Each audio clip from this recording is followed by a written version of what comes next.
Tonight in 9 News, COVID rules axed. Relief at last as crippling close contact and mask regulations are finally scrapped for good. Passengers fear for their lives as a hot air balloon crashes into an Elwood front yard. The Guide Dogs Victoria CEO in hot water for publicly endorsing Treasurer Josh Frydenberg. A great white shark interrupts a family fishing trip, the one that wouldn't go away. And arch enemies prepare to resume hostilities on Anzac Day.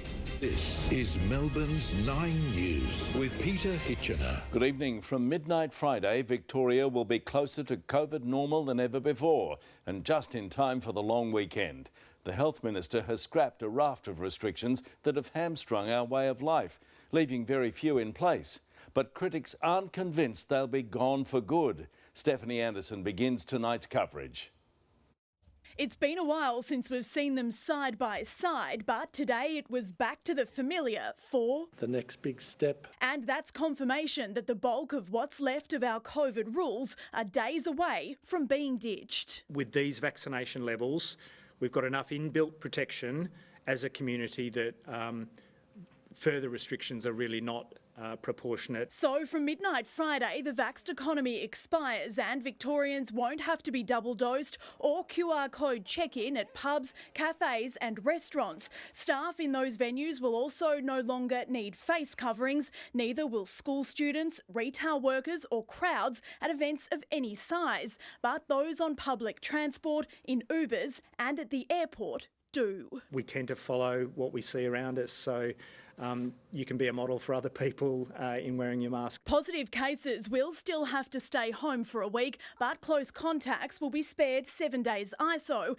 Instead, they'll have to wear a mask inside, avoid sensitive settings and do at least 5 rapid tests. Our state centres continue to distribute free rapid antigen tests. The decision makers say the numbers are driving the change. Today, 437 people are in hospital and 14 deaths were recorded. But the onslaught of Omicron is said to be on the downhill slide, despite more than 10,000 new infections in the past 24 hours. I think today's a blip. I think people defer some of their RAT tests and their PCR tests while they're on holiday. Moving forward, we see that other coronaviruses, when they become endemic, are not as harmful. Blanket limits on hospital visitors will go, while a maximum of 5 a day remains for aged care.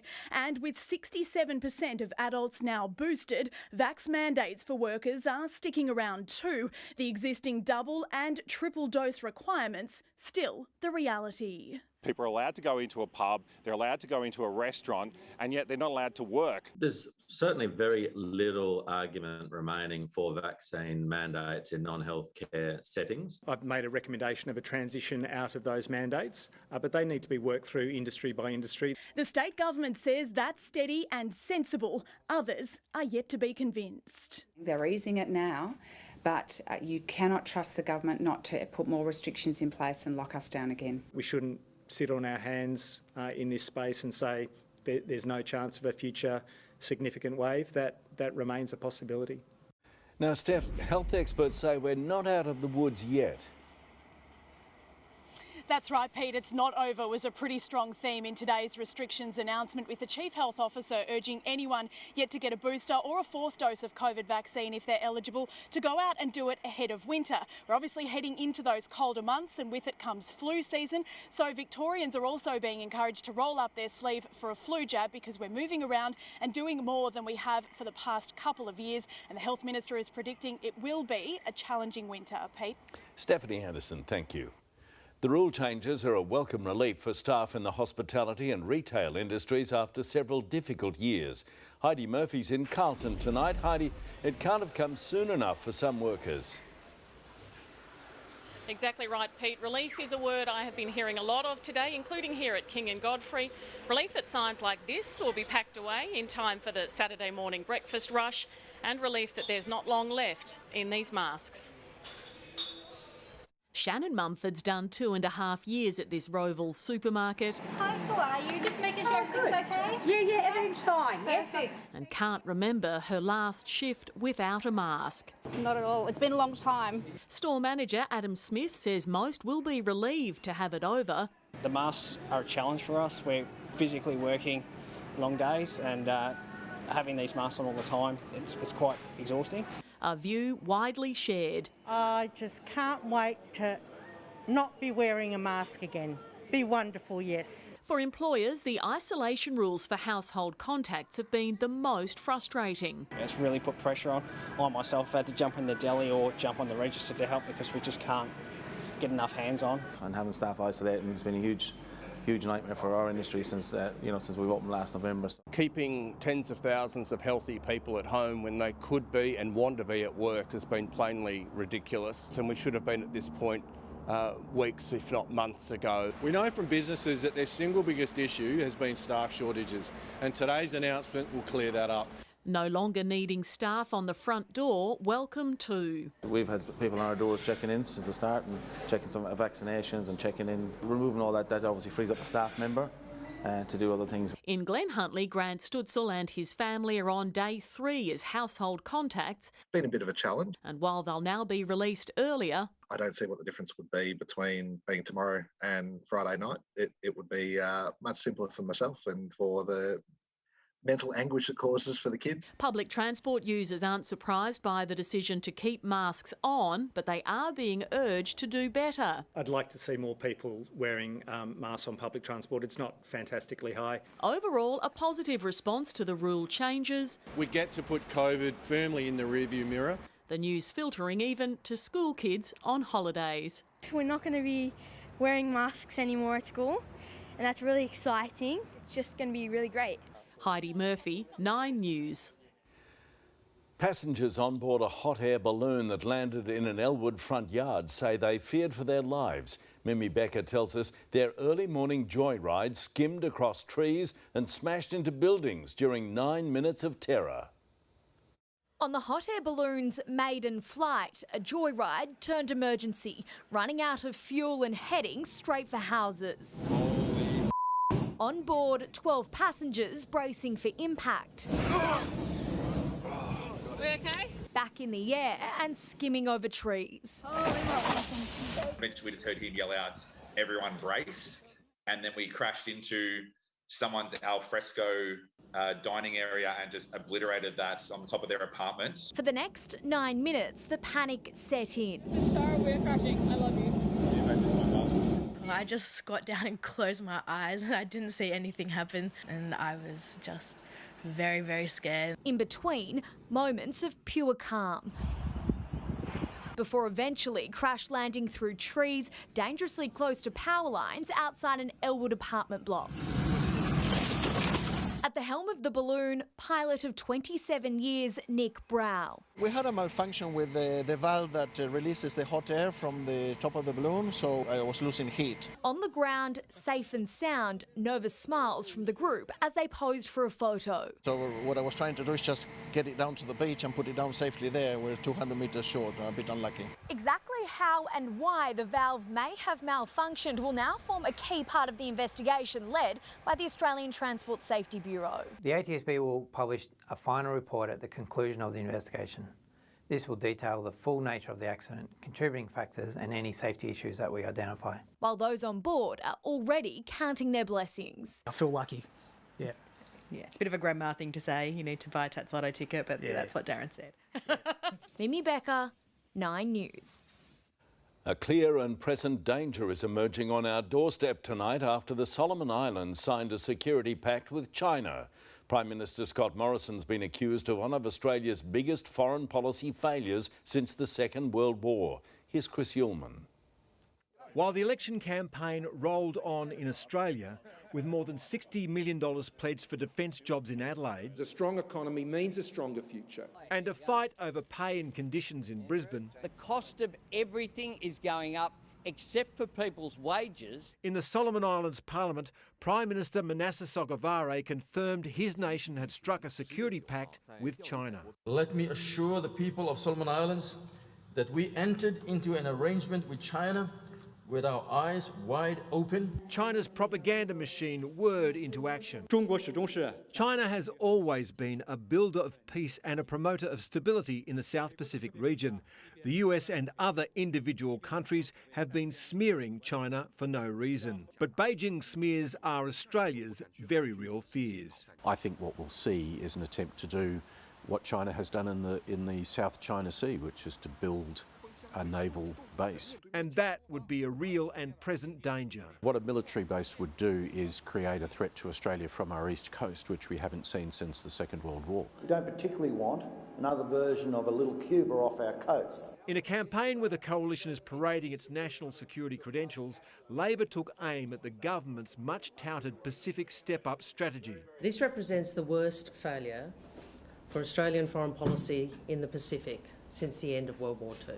Australia was warned that a deal was being planned last year. A draft of it was leaked on March 24, but it was 19 days after that that a junior minister was dispatched to the Solomons for talks. It shows the government dropped the ball. No, it doesn't. It absolutely doesn't, because we're responding to very challenging circumstances. So why was Maurice Payne not sent to the Solomon Islands the minute the government knew that this deal was coming to a head?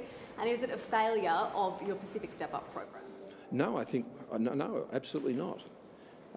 This is highlighting the very real issue that we have been working on for many, many years. This is no surprise to us. Scott Morrison said his first trip as Prime Minister was to the Solomon Islands, and the government has had more than 100 meetings with Pacific leaders. One issue is always at the top of the agenda. The risk of China seeking to interfere within our region I have known about and have been taking strong action about. This is an argument on national security the opposition leader is keen to have. Australia needs to do more than step up with a slogan in the Pacific. It needs to step up with real engagement. The two men will have a chance to debate it when they come face to face in Brisbane tonight. Chris Ullman, 9 News. And the leaders go head-to-head this evening in their first debate. Fiona Willan is at the Gabba in Brisbane. Fiona, what's the mood like in both camps? Well, Peter, both sides know the two leaders are heading for a potentially bruising battle. So tonight they'll each face questions from 100 undecided voters, and they've arrived here at the Gabba a short time ago to be greeted by this group of protesters behind me. You might see many of them are in Hawaiian shirts in a nod to Scott Morrison's now infamous Hawaiian holiday.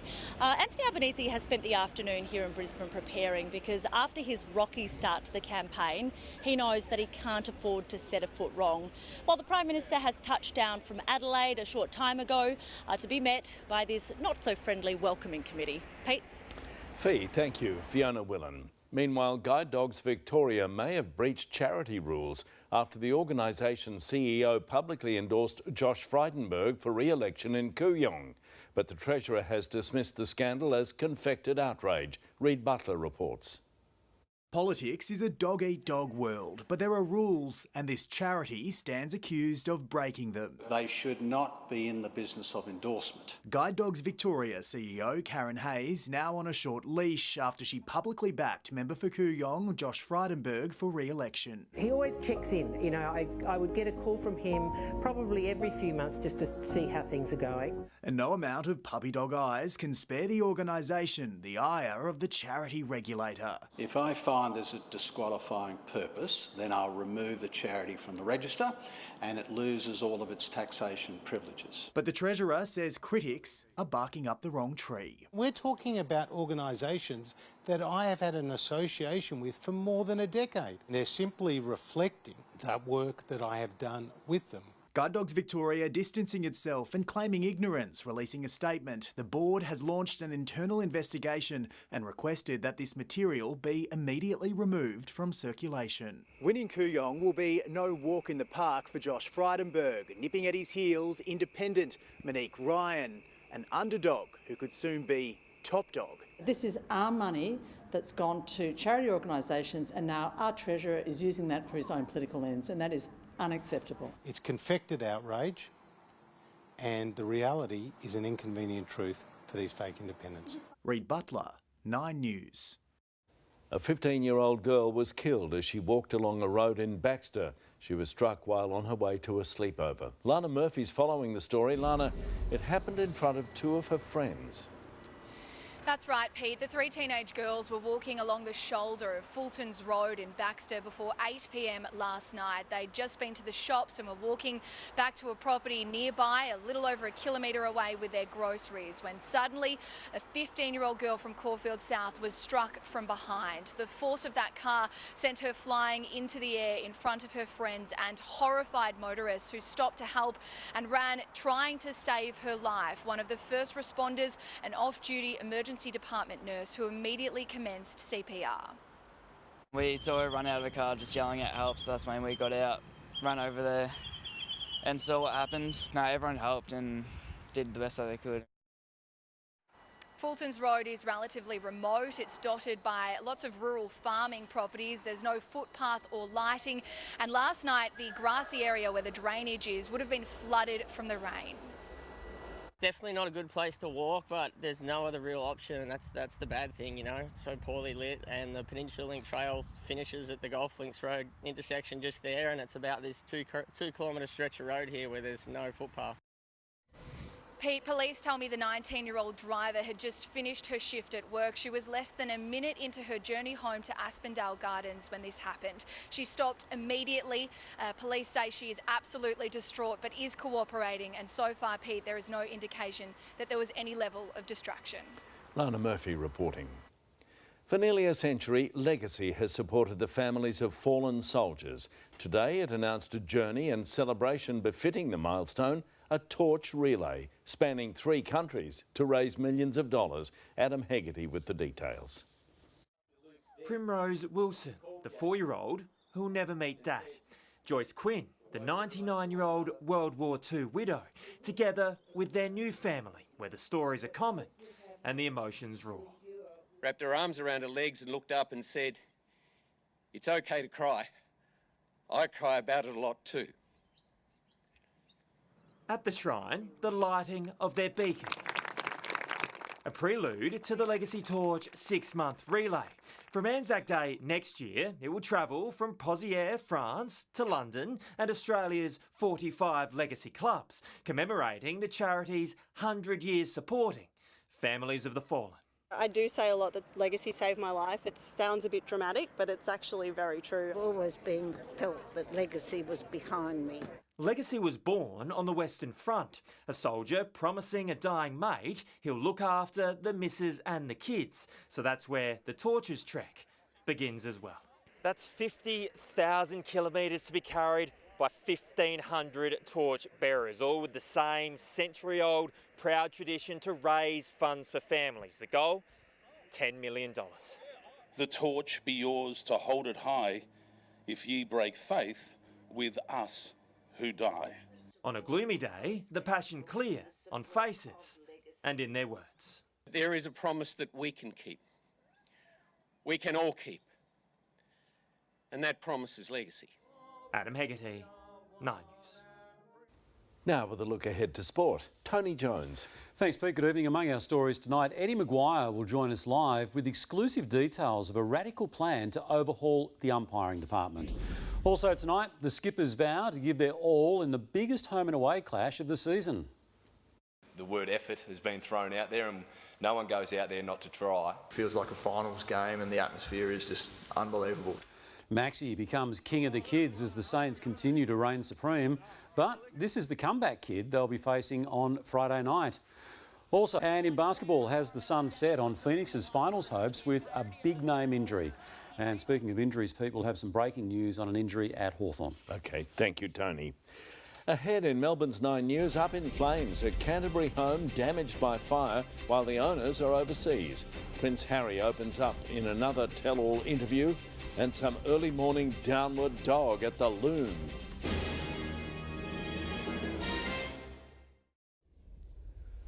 A 20-year-old man has been charged with 5 counts of rape after a young woman was sexually assaulted in Broadmeadows. The victim was followed inside a home on Railway Crescent before being attacked in the early hours of Monday morning. He's also facing other offences, including making threats to kill. Fire has ripped through a multi-million-dollar property in Canterbury. Flames burst from the Victoria Avenue home just before 11 o'clock. The residents are currently overseas. Fortunately, no one was inside at the time. Ukraine's president has implored the West to send more heavy weapons. After hitting 1,200 targets, Russia has captured its first city in a new offensive on the open expanses of the country's east. Mark Burrows has today's developments. Ukraine's eastern cities under renewed onslaught. The latest casualties in Russia's latest assault, but Ukraine's defenders remain defiant.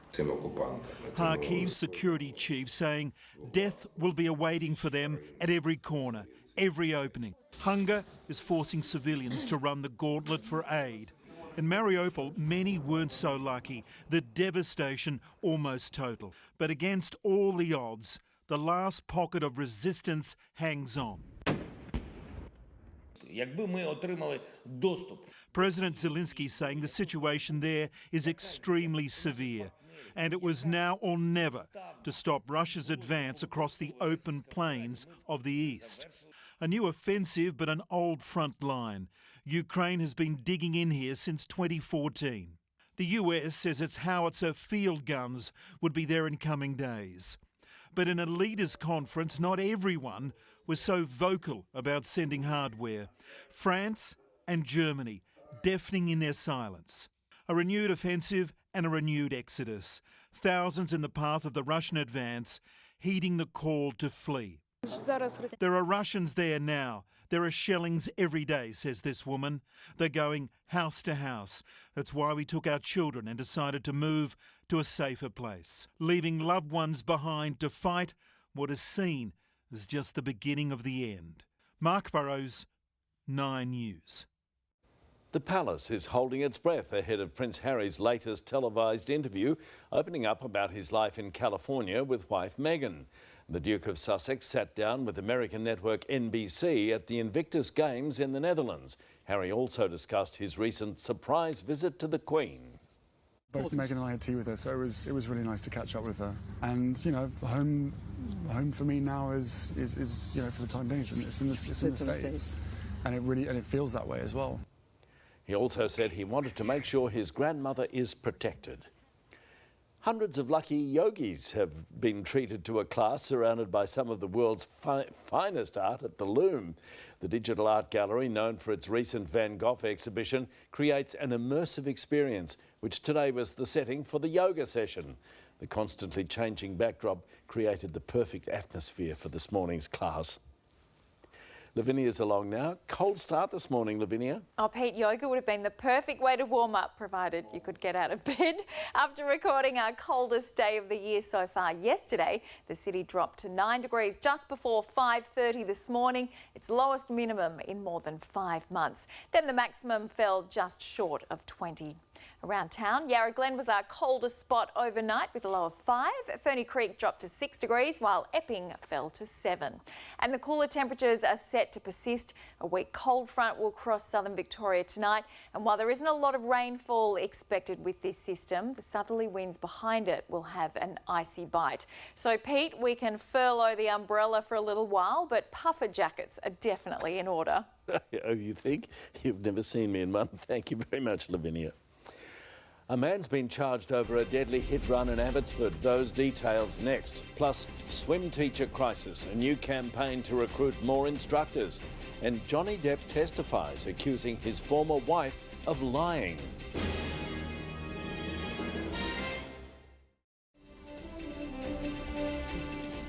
A man's been charged after a 74-year-old was fatally struck by a car in Abbotsford earlier this month.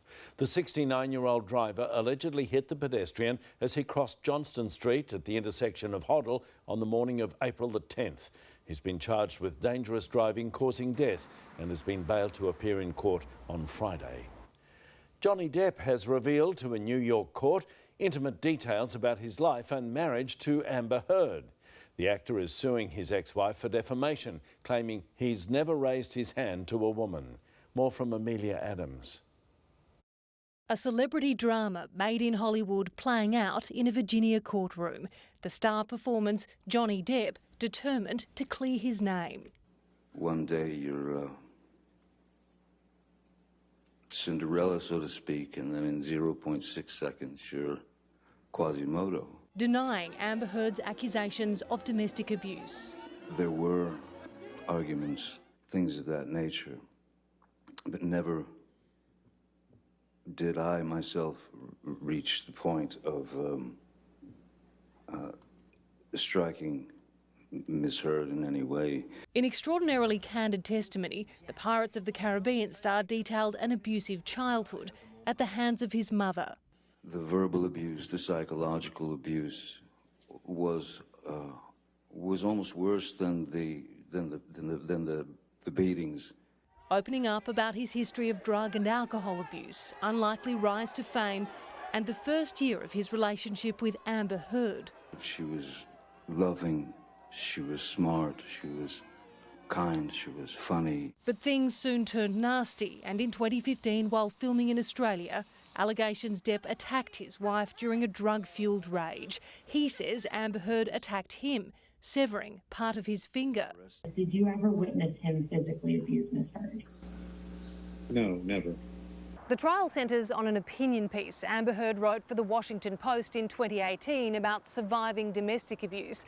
Johnny Depp wasn't mentioned by name, but he claims he was clearly implicated and therefore it was defamatory. He's seeking $67 million in damages. Amber Heard is countersuing. She'll tell her side of the story to the court in the coming weeks. In the United States, Amelia Adams, 9 News. Civil unrest in Sri Lanka has turned deadly with at least one person killed and several others injured after police opened fire on protesters. There's been anger at the government over economic chaos that led to power cuts and food shortages. It's urgently seeking financial relief from the International Monetary Fund. A delighted flight attendant has burst into song after learning face masks are no longer mandatory for American air travel.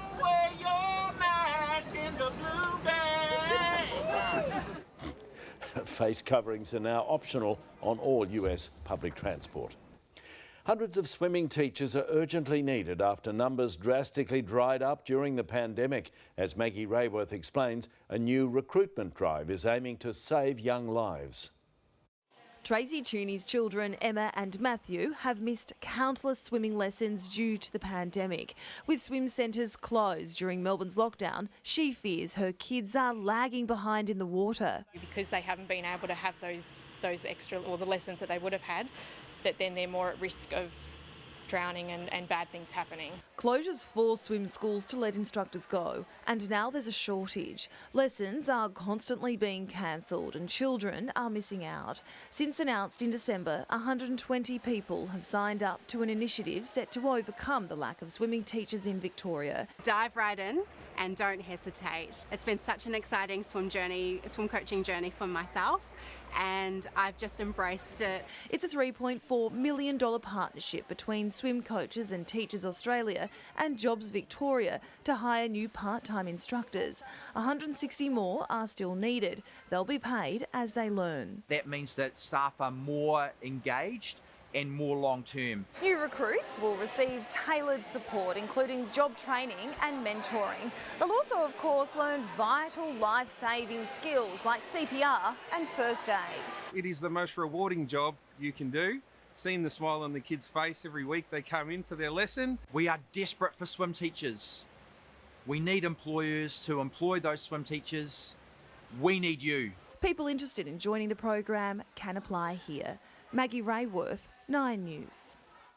A new treatment is reducing the risk of a miscarriage in high-risk pregnancies. That story in a moment, plus ancient Greek artefacts on display in Melbourne. And a family's heart-stopping encounter with a shark. That's next.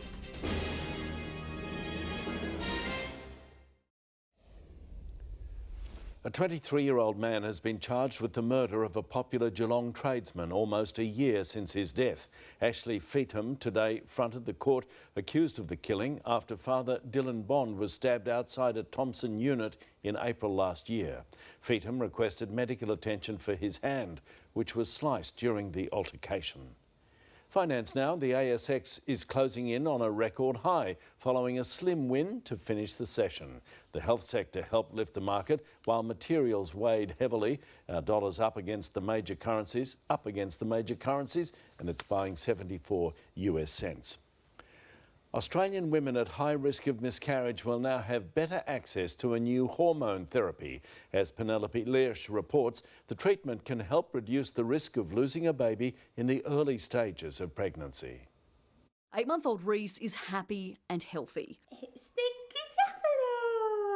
His mum Dion enduring years of pregnancy loss and failed IVF to start their family. A lot of physical and emotional pain, but definitely Reese has taken away a lot of that. During Reese's pregnancy, she used Utrogestan, a hormone therapy adding to the body's natural progesterone levels. Desperate for something that's going to also help you get to where you want to be. Utrogestan has now been registered with the Therapeutic Goods Administration, giving hope to women with a history of miscarriage, particularly if they experience early bleeding. Around 2/3 of women who experience unexplained bleeding will continue their pregnancy, but sadly 1/3 of those pregnancies will be lost. Research has shown using progesterone significantly increases the chance of a live birth for women with early pregnancy bleeding who've had 3 or more miscarriages. There's evidence that it will improve their chances of having a baby is a really big improvement. 1 in 5 women will experience a miscarriage before 20 weeks. It's hoped sharing the often secret pain can help support others,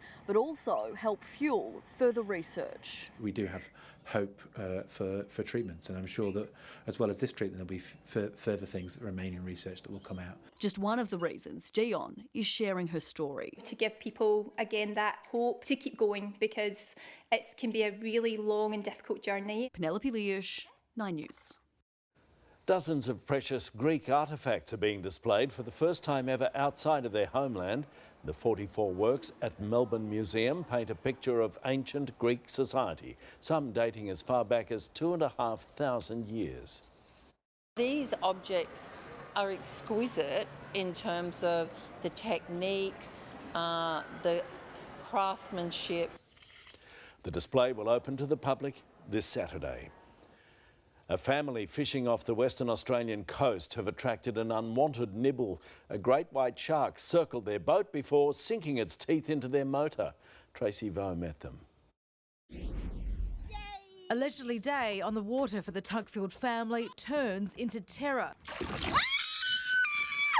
A scene straight out of Jaws. Oh, watch out. Oh my God. This great white launching at the 7-metre boat several times. Ah! He's hit the motor! Yeah, he's trying to hit the motor! And circling them for an hour. He come back for the motor again! Just like my goosebumps. I never see that big, ever. David Tuckfield, his wife Tanya and 14-year-old son had set off for a Good Friday fish from Hall's Head in Perth South. Son Shelby was reeling in a catch when the predator first appeared. Oh my God! Wow! Oh. I was like 2 metres from the top, and all you could see was these teeth and big mouth coming up for it. His father says it was about 4 metres long. It got a hold of the burley cage. The motor copped a few bites, and it was fascinated with those on board. It launched at the starboard side of the boat, Trace, and it roughly went about up to where my hand is, there out of the water, and decided to show Mum all his teeth. The Tuckfield family took a little longer to return here to the Mary Street Lagoon in Hall's Head because they were so fascinated by that close encounter with the shark. They say it was definitely the highlight of their long weekend. Such a big, majestic creature, you know. We don't appreciate them till you see them up close, and it is their playground. A playground the Perth family will happily set sail to again without the close encounter. Tracy Vo, 9 News. Wow, and now returning with sport, Tony Jones. I think the burley cage might have got a bit more burley in it there, Peter. Anyway, coming up tonight, Eddie Maguire with the radical plan he's come up with to fix the umpiring system. Also tonight, Heppel responds to criticism of laughing on the back of losses. How dare he? The Saints are on the march, but Maxie says they can actually get better. And Liverpool's moving show of respect for a grieving superstar.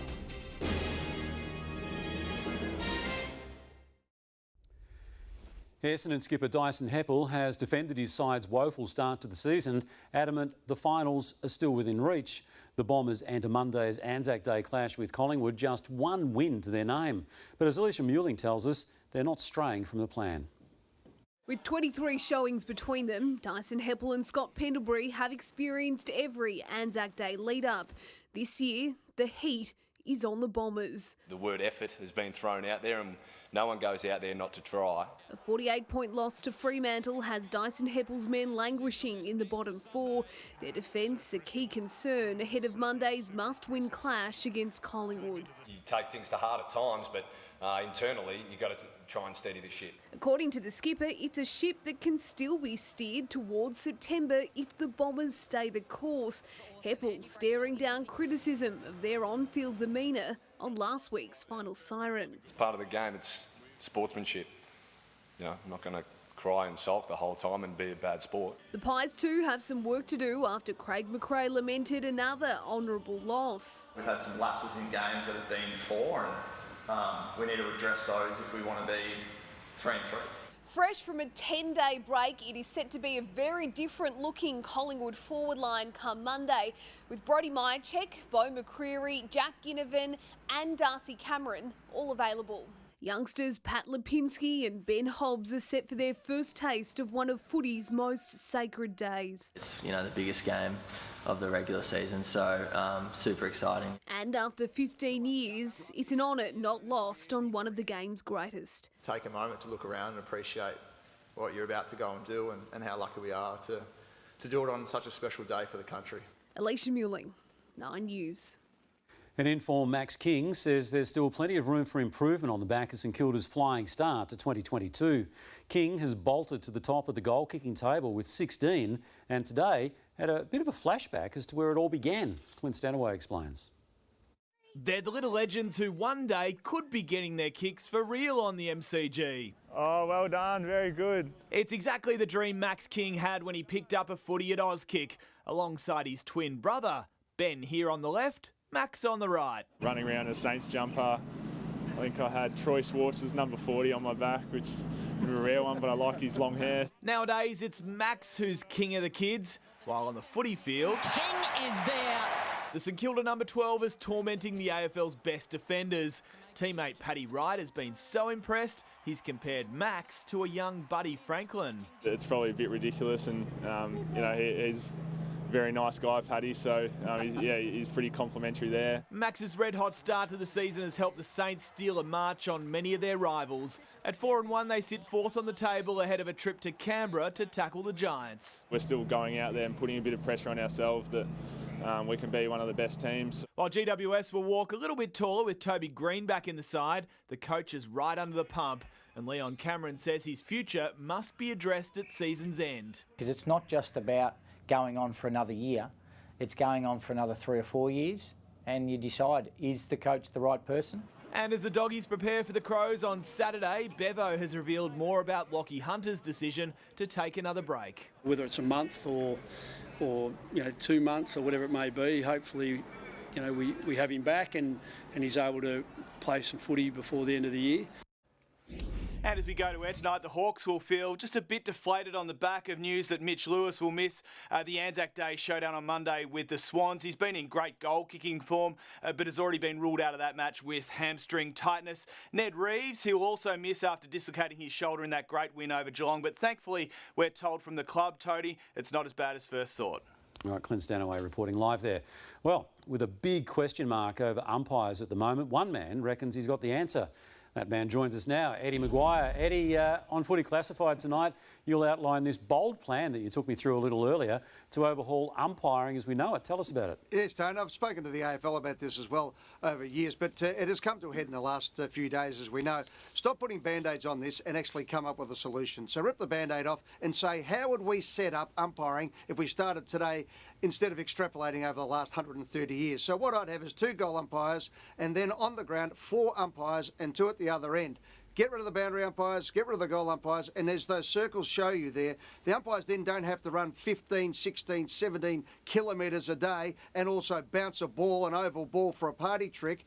And what it means is you can get better teams. I would like to see 5 teams of 9 umpires, so 45 umpires, as opposed to what we have at the moment, which is every weekend we send out 99 umpires and only 27 of them can pay a free kick. The other side to that is I pay them around $300,000 a year, Tony, because that's what the game can hold, and we get the best people in and we get rid of all this situation that we're having at the moment. So, yeah, it is a bold suggestion, but it's time that the umpires become the 19th team, and if we are feeding them about showing respect, then let's respect them properly and make them a big part of this competition.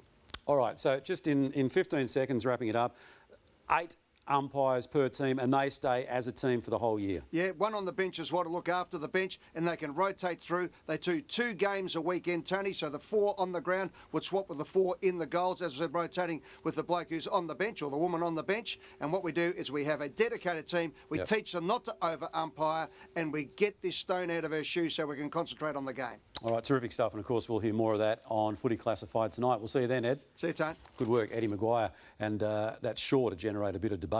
Well, it might be one of sport's fiercest rivalries, but for a touching minute, that was all put aside when Liverpool hosted Manchester United. A packed Anfield broke out in applause during the 7th minute of today's match, a tribute to number 7, Cristiano Ronaldo, who yesterday announced the death of his newborn son. Unfortunately, that's where the pleasantries ended, the Reds thrashing United 4-0. And it's been a day of drama for Phoenix in the NBA playoffs. The Suns lost to New Orleans, but the biggest loss came in the 3rd quarter. After a 31-point performance, Devin Booker was in the locker room for the entirety of the 3rd quarter. He rejoined the team on the bench for the 4th, but the team is telling me he will not return. Although the series is tied at 1-1, it's feared Devin Booker's hamstring injury will spell the end of the Suns' chances. And that's sport for tonight. I don't mind Eddie's plan. I mean, clearly something needs to be done, so I think it's got merit. I'm sure we'll hear more about it as well. Thank you, Tony.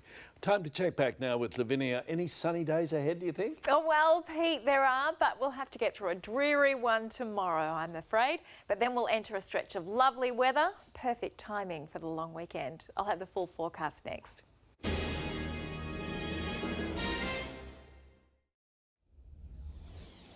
Hello again. Melbourne had a very cold start this morning. The city's minimum of 9 was its lowest since November last year, and it went on to reach a top of 19.9.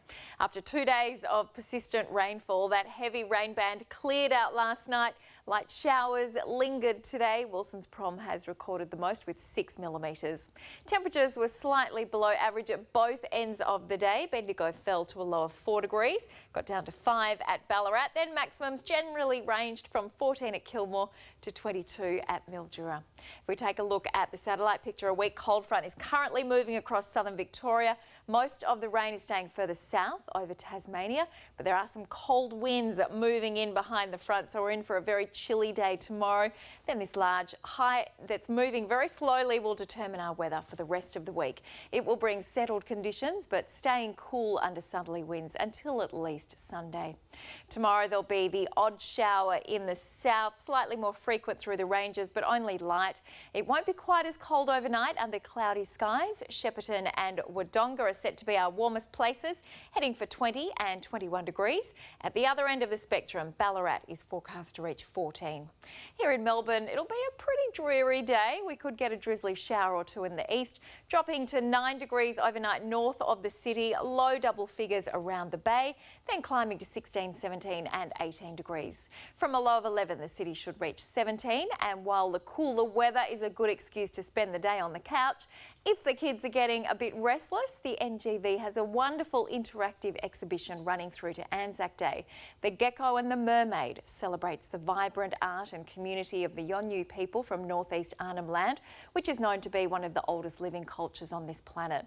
There are also drop-by activities for the little ones, and all of the school holiday activities are free, taking place at NGV International.